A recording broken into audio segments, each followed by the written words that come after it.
the Victory Garden that we have here at Cross Orchards is in place because, first of all, the house that we have here is a 1945 house, and we thought it would be very interesting to have exhibits for during World War II, but also life in the 1940s. And that life, part of that life was a Victory Garden, which is a living exhibit, which is what we basically call this.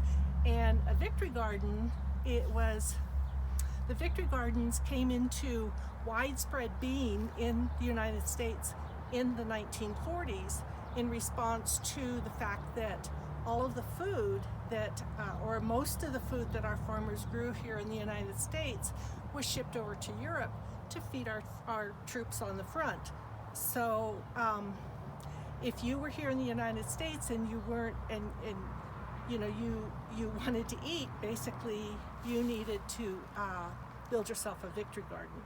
So what the Victory Garden entailed was a use of materials that you had on hand and being able to get seeds and plants to be able to feed your family through the year.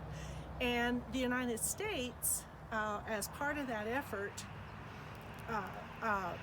commissioned a lot of people to go out and teach citizens how to grow food, how to can it so that it was safe to eat, so that people would be able to eat throughout the year.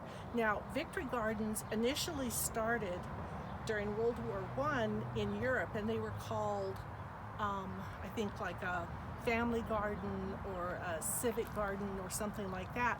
And we had them to a small degree here in the United States in World War II, or World War I. But where they really took hold was in World War II, with the government backing to subsidize people to be able to grow their own food. And so that's what we've got here is an example of what a Victory Garden might have looked like in the 1940s.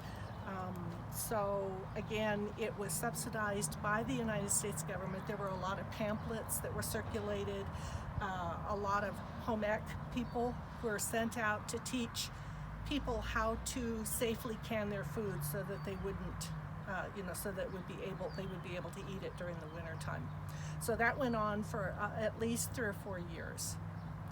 And so now here we are once again with a Victory Garden.